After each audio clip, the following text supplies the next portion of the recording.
વડોદરામાં વાઘોડિયા રોડ પર પીપળિયા પાસે જળબંબાકાર અને રસ્તો બંધ થઈ ગયો છે। પીપળિયા ગામ તરફ જવાના મુખ્ય માર્ગ બંધ।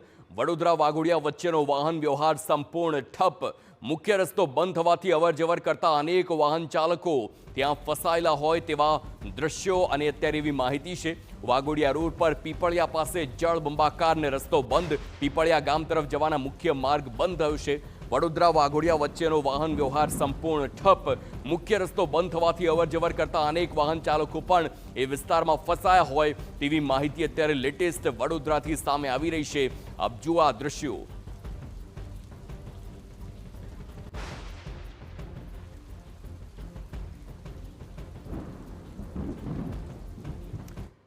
તો વડોદરાની સ્થિતિ અને દ્રશ્યો આપે જોયા। હવે સંવાદદાતા અંજલિ ઓઝા લાઈવ ત્યાંથી જોડાઈ ગયા છે, તેમની સાથે સીધી વાત કરીશું। અંજલિ, વડોદરા વાઘોડિયાનો જે આખો રસ્તો છે તેની અત્યારે લેટેસ્ટ અપડેટ મળી। વાહન વ્યવહાર ઠપ છે, રસ્તાને બંધ કરવામાં આવ્યો। દ્રશ્યો બતાવો, કયું મુખ્ય કારણ કે તેના કારણે નિર્ણય લેવામાં આવ્યો છે? વાહનોની કતાર લાગી હોય તેવા પણ દ્રશ્યો છે, વધુ વિગતો।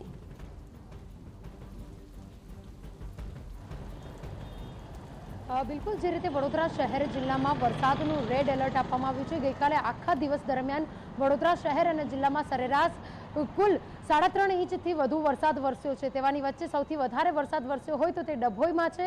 129 mm એટલે કે 5 ઇંચ કરતાં પણ વધારે વરસાદ ગઈકાલે ડભોઈના વિસ્તારોમાં વરસ્યો છે। ઉપરવાસમાં પણ ભારે વરસાદની સ્થિતિ છે। હાલ વડોદરા અને વાઘોડિયાને જોડતો મુખ્ય જે નેશનલ હાઈવે છે ત્યાં આગળ હાજર છે કે જ્યાંથી દરરોજ હજારોની સંખ્યામાં વાહનો પસાર થતા હોય છે, પરંતુ અત્યારે જે રીતે આગળ પીપળિયા ગામથી વાહન વ્યવહાર બંધ કરવામાં આવ્યો છે, જેને લઈને હાલ વાહનોની જે સંખ્યા છે તે નહિવત પ્રમાણમાં જોવા મળી રહી છે।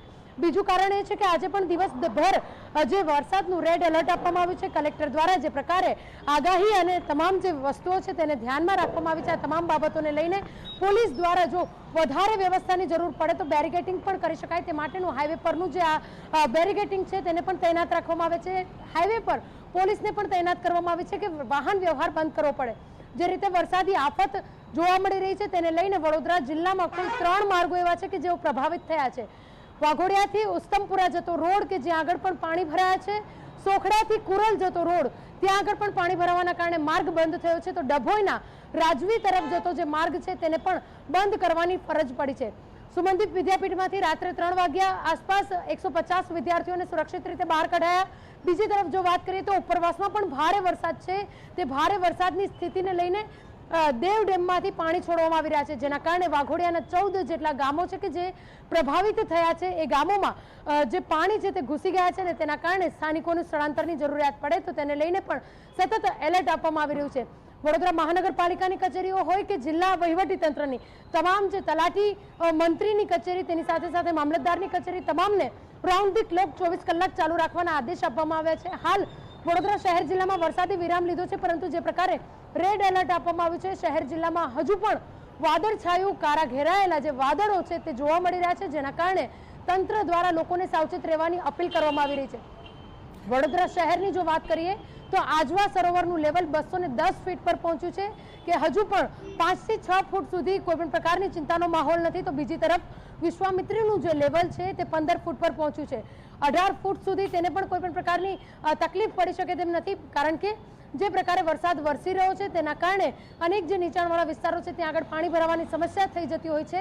તેવાની વચ્ચે હાલ વિશ્વામિત્રીમાંથી પાણીના નિકાલની વ્યવસ્થા પણ શરૂ કરવામાં આવી છે અને જરૂરિયાત પડે જે નીચાણવાળા વિસ્તારો છે તેઓને એલર્ટ રહેવા માટે સતત ફાયર વિભાગના વાહનોને દોડાવવામાં આવી રહ્યા છે અને તેઓને પણ એલર્ટ કરી સુરક્ષિત સ્થળે જવાની જરૂરિયાત પડે તો તેઓને તૈયાર રહેવા માટેની સૂચના આપવામાં આવી છે। હાલ વડોદરા શહેર જિલ્લામાં વરસાદે વિરામ લીધો છે, પરંતુ જે પ્રકારે વરસાદના કારણે જે ઉપરવાસમાંથી આવતું જે પાણી છે તેને લઈને જળાશયો ભરાવા લાગ્યા છે।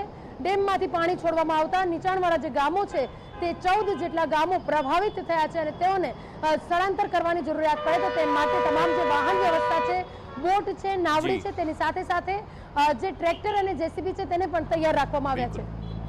આભાર અંજલિ, સમગ્ર માહિતી બદલ। તો આપે જોયું કે અમારા સંવાદદાતા અંજલિ ઓઝાએ આખા વડોદરાની આખી સ્થિતિ જણાવી છે, ક્યાં કેટલી પરિસ્થિતિ છે। પીપળિયાનો રસ્તો બંધ થયો છે અને આ બધાની વચ્ચે વાઘોડિયામાં જળબંબાકારની સ્થિતિ અને તેના જ એક્સક્લુઝિવ દ્રશ્યો આપની સ્ક્રીન પર પાણી ભરાઈ રહ્યા છે અને તેના કારણે મુખ્ય માર્ગ પર પાણી ફરી વળતા વાહન વ્યવહાર ઠપ થયો અને હવે સવાલ એ થાય કે આખરે ક્યારે ફરી એકવાર રસ્તો ખુલશે અને ત્યારબાદ એ તમામ વાહન ચાલકોને રાહત મળશે।